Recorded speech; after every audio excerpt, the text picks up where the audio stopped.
नमस्कार मैत्रिणींनो, खूप खूप स्वागत आहे तुमचं आजच्या व्हिडिओमध्ये। तर चला आज थोडीशी रानभाज्यांची ओळख करून घेऊ आपण आणि एका रानभाजीचा व्हिडिओ करायचा आहे आपल्याला आज।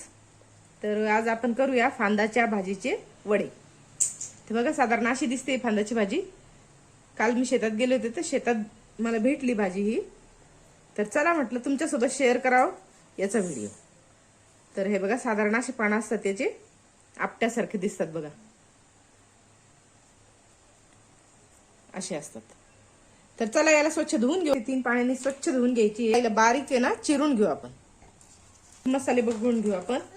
आता जेवढी भाजी आहे ना त्याच्या आपल्याला गोळे करता येईल इतपत बेसन पीठ टाकायचं। आता इथे मी एक मोठी वाटी टाकलेली आहे, 1.5 वाटी समजा। थोडीशी कोथिंबीर घेतलेली आहे, लसूण, हिरवी मिरची। तर याला थोडंसं जाडसर आपण वाटून घेऊया। चला आता हे बघा जाडसर आपण मिरची, लसूण आणि कोथिंबीर वाटून घेतली, याच्यात टाकून घेऊ। हिरवी मिरची, लसूण टाकून घेतला आपण। आता याच्यात टाकू थोडासा चोळून ओवा, थोडंसं हिंग, पोटाला त्रास होऊ नये म्हणून थोडंसं हिंग टाकायचं। थोडासा खाण्याचा सोडा टाकायचा, थोडा टाकायचा आहे। याच्यात टाकू थोडंसं मीठ चवीपुरतं, टाकून घेऊ आणि थोडंसं तेल टाकायचं आहे। तेलाने कशा वड्या आहे ना हलक्या होतात, त्याच्यामुळे थोडंसं 1 मोठा चमचा तेल टाकून घेतलं आपण। तर चला आता याला आपण काय करू, हातानेच थोडंसं मिक्स करून घेऊ छान। बघा आता भाजीला जेवढा ओलसरपणा होता ना त्याच्यात आपण बेसनाचं याला सगळं कोटिंग करून घेतलं। थोडंसं पाणी लागणार आहे आपल्याला, असा म्हणजे घट्ट गोळा तयार झाला पाहिजे। तर थोडंसं पाणी टाकून घेऊ, बेतानं पाणी टाकायचं आपल्या अंदाजानं, जास्त पातळ नाही झालं पाहिजे असं।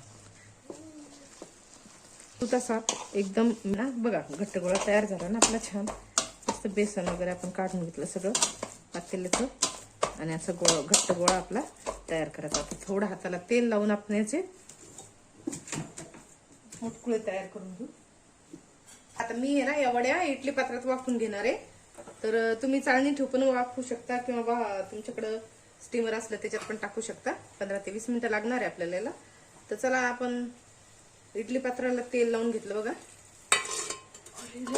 हाताला तेल लावून घ्यायचंय ना, साधारण असा गोलसर गोळा करायचा। थोडंसं तेल लावून घ्या हाताला म्हणजे चिकटणार नाही। हे बघा असं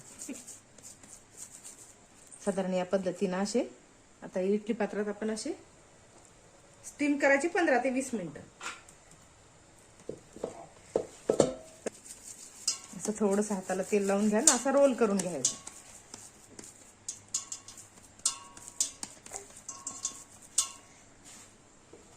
आणि असं इडली पात्रात ठेवून याला 15 ते 20 मिनिटं छान वाफवून घेऊ आपण। चला आता याला ना झाकण लावून घेऊ आपण, 15 ते 20 मिनिटं छान वाफवून घेऊ। बघून घेऊ बघा मस्त शिजले आपल्या वड्या, एकदम क्लीन निघालाय चाकू, हे की नाही। चला काढून घेऊ आता। काढून घेतले आपण। आता या थोड्याशा थंड होऊ द्यायच्या आहेत आणि त्याच्यानंतर याचे आपल्याला असे स्लाइस कापून घ्यायचे। बघा किती छान शिजलं की नाही। आता याला तुम्ही तेलात फ्राय करून पण खाऊ शकता किंवा मग थोडंसं शॅलो फ्राय पण करू शकता। थोडंसं शॅलो फ्राय करणार आहे आणि कच्च्या पण खाऊ शकता बरं का तुम्ही। थोडंसं तेलामध्ये आपण याला फोडणी देऊया, थोडीशी मोहरी आणि तिळाची, आणि छान थोडंसं कडक शेकून घेऊ। तर चला कापून घेतले आपण। आता एक पॅन ठेवून घेऊ। चला आता सगळ्या वड्या आपण बघा व्यवस्थित कापून घेतल्या, छान शिजल्या आहेत। आता तर लावायचं नाहीये, आपल्या आळू वडीला लावतो ना बघा किती छान झाली की नाही, मस्त खुसखुशीत। तर चला आता हे छान थोडेसे फ्राय करून घेऊ थोड्याशा तेलावर। तर पॅन ठेवलं होतं तापायला, त्याच्यात टाकू थोडीशी मोहरी आणि थोडेसे तीळ।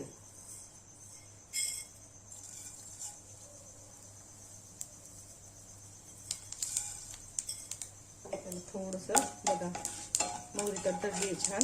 आता याच्यावर वड्या आपण ठेवून घेऊ।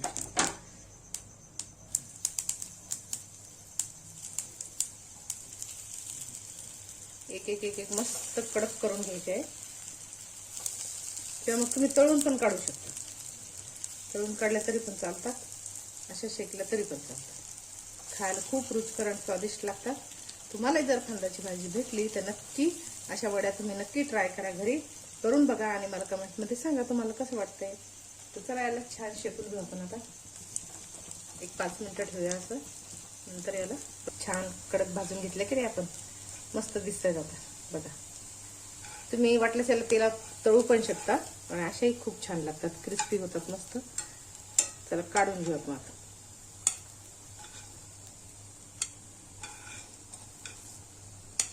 अशाच बाकीच्या पण सगळ्या फ्राय करून घेऊ. चला तोपर्यंत व्हिडिओला एक लाईक करा आणि रेसिपीला जास्तीत जास्त शेअर करा, चॅनलला सबस्क्राईब करा. तर मैत्रिणीनं थोडासा वेगळा प्रकार केला आज आपण रानभाजीचा, फांदाच्या भाजीचे मुटके किंवा मग फांदाच्या भाजीच्या वड्या. तर तुम्हाला जर फांदाची भाजी भेटली तर नक्की ट्राय करा आणि मला कमेंटमध्ये सांगा तुम्हाला व्हिडिओ कसा वाटला. तर चला मस्त खा आणि स्वस्त राहा. भेटूया नेक्स्ट व्हिडिओमध्ये. तोपर्यंत बाय.